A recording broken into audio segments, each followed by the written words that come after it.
Good day mga ka-sports natin dyan. Rock Van Sickle versus Tots Carlos maghaharap na sa unang pagkakataon. Magkakasubukan na ang dalawang team na malakas. Sino kaya sa dalawang team na ito ang uuwing luhaan? Alam naman natin na noon pa man ay mahigpit nang magkatunggali ang Petrogas Angels at ang kupunan nga ng ating Phenom superstar Alyssa Valdez. Ang Creamline Cool Smashers ay madalas nga mag-champion at ang nasabi naman nating Petrogas ay madalas naman silver medalist. Subalit minsan na rin natalo ng Petrogas ang nasabi nating malakas na team na Creamline. Pero ngayon, ibang klase na ang labanan ngayon dahil lahat ng team ngayon ay sobrang nag-level up na. Ngunit sa dalawang team na itong maghaharap, sino ang unang titiklop sa kanilang dalawa? Ating iisa-isahin ang bawat mga players nila kung sino ba ang mas lamang, ang Petrogas Angels or ang Creamline Cool Smashers. Kaya't kung gusto nyong malaman, tutukan nyo ang ating vlog hanggang sa dulo. Pero bago ang lahat, subscribe ka muna. I-click ang ating notification bell para lagi kang updated sa lahat ng issue sa volleyball. Susunod na!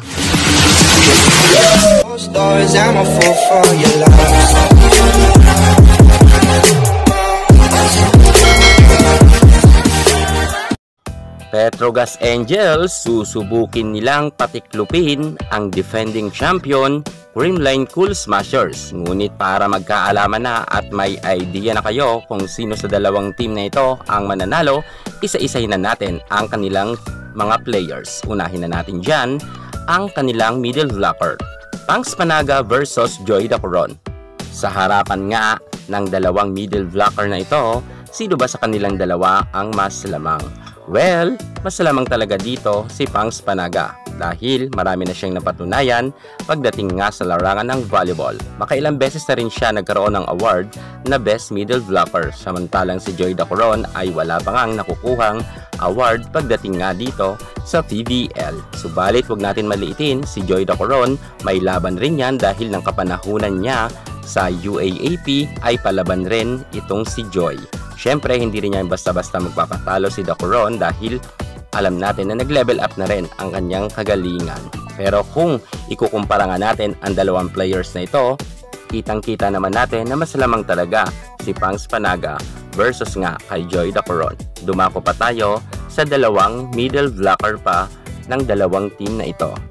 Remy Palma versus Risa Sato naman ang harapan ng dalawang magaling na middle blocker.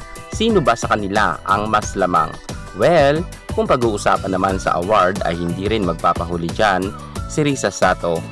May napatunayan naman si Risa Sato matapos niya noon magkaroon ng award bilang Best Middle Blocker, at si Remy Palma ay madalas rin siyang makasungkit nga ng Best Middle Blocker na award din. Kung kaya ang dalawang team na ito or ang dalawang players na ito, masasabi natin na match nga sila. Parehas palaban ang dalawang nasabi natin magaling na middle blocker. Si Remy Palma ay binubuhay niya ang kanyang team dahil nga sa kanyang aura na maangas at palaban. Si Risa Sato naman ay buhay na buhay ang kanyang team dahil sa kanyang kakengkoyan, kuwela at pala tawa nga sa loob ng court. Kung kaya dito talaga kung ako ay yung papapiliin, sino ba ang mas lamang talaga sa dalawang ito? Si Palma ba o si Risa Sato? Well, masasabi ko mukhang konti lang naman ang kalamangan dito ni Palma. At masasabi ko na halos pantay lang ang kanilang kagalingan dahil same naman silang mayroon ng napatunayan pagdating sa PVL. At si Risa Sato naman, alam naman natin na talagang magaling naman yan at may ibubuga. Kahit sa mga nagtatanong dyan kung sino ba mas lamang sa dalawa, mas lamang nga si Palma pero konting-konti lang talaga. Dahil kung i-overall natin, halos pantay rin ang kanilang kagalingan. Dumako naman tayo sa kanilang setter, Janelle Cheng versus Kyle Negrito. Sino ba ang mas lamang sa dalawang ito? Well, veterana na nga kung ituring itong si Cheng. Pero sa kasalukuyan ay mas lamang nga si Negrito sapagkat si Negrito nga ay kasama sa ranking pagdating nga sa top setters. Samantalang ang Petrogas setters nga, kahit na si Saet man or si Ivy Perez or si Cheng ay hindi nga nakasama.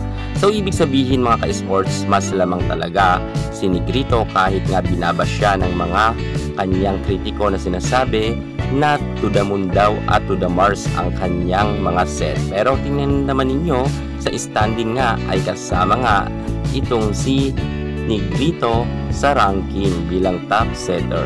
Samantalang ito ngang si Cheng, Ivy Perez at si Saet ay hindi nga nakasama. Lamang talaga si Negrito sa mga setters nga ng Petrogas, kung kaya may chance talaga kaya nilang pataubin ang Petrogas. Pero dumako muna tayo sa kanila naman libero. Narito naman ang harapan ni Kayla Atienza versus Baby Love Barbon. Alam naman natin na si Atienza ay di kalibre rin pagdating nga sa kanyang posisyon na libero, sapagkat may napatunayan na siya sa international. Nagkaroon nga siya ng award ng Best Libero. Pero ngayon, nakikita naman natin dahil medyo humina na nga siya sapagkat inaalalayan niya pa ang kanyang injury. Kung kaya pagdating naman dito sa pagiging libero, mas lamang nga itong si Barbon, sapagkat sa top receiver ay hindi nga kasama itong si Atienza, pero itong si Barbon ay kasama. Samantalang si Gemma Galanza nga ay nasa number 2 spot naman pagdating nga sa top receiver. Grabe mga ka-sports, diba? Si Gemma Galanza ang naging libero na ng Creamline. Dumako naman tayo sa kanilang mga magagaling na spikers. Sino ba ang mas lamang sa mga spikers nga ng Petrogas at ng Creamline? Ito naman ang harapan, Alyssa Valdez versus kay Jonah Sabete. Kilala naman natin na si Alyssa Valdez ay isa sa mga pinakamagaling na volleyball players sa ating bansa. Subalit nga, hindi rin naman natin maikakaila at wag tayong maging bias sapagkat medyo nga inaalalayan pa rin ni Alyssa Valdez ngayon ang kanyang natamong injury ng mga past na season. Kung kaya medyo hindi pa siya masyado nakaka-recover dahil hindi pa ganoon ang kanyang galawan kalupit. Hindi gaya ng mga panahon ni Valdez na talagang kitang-kita natin na talagang bakulaw siya pagdating sa loob ng court. Kung tutuusin mga ka-sports, ibang level ang laro ni Valdez noon kung ikukumpara natin ngayon. Subalit, alam naman natin na si Valdez ay mautak rin yan pagdating nga sa pag-i-spike. Hindi lang yan basta spike dahil nagagamit nga rin siya ng kanyang mga magic moves. Kung kaya itong si Jonah Sabete ay puro lakas lang naman ang kanyang power ang ipinapakita. Samantalang sa smart move ay nakay Valdez pa rin talaga. Iba talaga si Pino, masasabi ko na mas lamang pa rin siya kay Jonah Sabete. Subalit wag natin si Jonah Sabete maliitin sapagkat may ibubuga rin yan dahil nga magaling rin yan si Sabete. Dumako pa tayo sa kanilang dalawang magaling pa rin na spiker. Walang iba kundi ang ating Brooke Van Sickle versus Queen Gemma Galanza, ang parehong outside hitter na magaling. Susubukin talaga ng ating Queen Gemma Galanza na ipanalo nila ang laban, lalo higit ngayon pa lang ang unang salpukan nila ni Brooke Van Sickle. Isa si Sickle sa mga top scorer ngayon, pero hindi porke top scorer siya ay kayang-kaya niya na ang ating Queen Gemma Galanza. Kilala naman natin si Gemma Galanza na noong paman kahit wala ang ating Alyssa Valdez ay isa nga siya sa mga bumuhat ng team ng Creamline. Kahit nga mga ka-sports natin dyan, sino pa dyan itapat mo kay Gemma, wala yan inaatrasan. Hindi siya ganoon katangkaran pero talagang pang MVP ang kanyang galawan. Matira talaga ang matibay sa dalawang team na ito at sa dalawang player kung sino ang mas aangat. Sadyang kaabang-abang talaga ang bakbakan ni Brooke Van Sickle versus nga sa ating Queen Gemma Galanza. Kayo, kanino kayo? Kay Brooke Van Sickle or kay Galanza? Comment naman niyo yan sa baba. At pagdating naman sa kanilang opposite hitter, ang ating ng Aiza Maiso Fontillas versus naman kay Tots Carlos, malinaw naman na sa kasalukuyan ay talagang mas magaling nga si Carlos kay Aiza Maiso. Bagamat si Aiza Maiso ay isa ng veterana at sobrang dami niya na rin napatunayan pagdating nga sa larangan ng volleyball at buhatera rin siya sa kanyang team ng kapanahunan sa UST.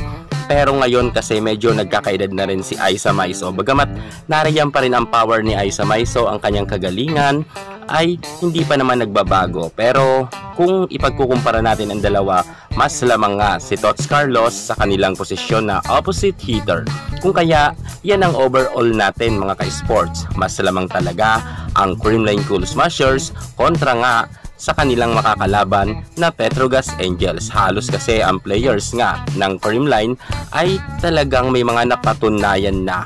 Pero syempre, bilog ang bola, mahihirapan pa rin dito ang Creamline or papahirapan pa rin sila ng Petrogas sapagkat bukod sa mga veterana nga ang nasa Petrogas na rin ay marami na rin experience at higit sa lahat halos meron pa nga silang magaling na bagong ang player na si Brock Van Sickle. Sa tingin nyo, kayanin pa ba ng Creamline Cool Smashers na talunin talaga nila ang Petrogas? Dahil nga kung susumahin natin ang mga players dito, mas lamang talaga ang players ng Creamline. Kung sa tingin nyo ay kayang-kaya talaga ng Creamline na talunin ang Petrogas Angels, mag-comment naman kayo sa baba. At kung hindi naman kayo naniniwala na hindi kayang talunin, magbigay na rin kayo ng inyong mga reaction.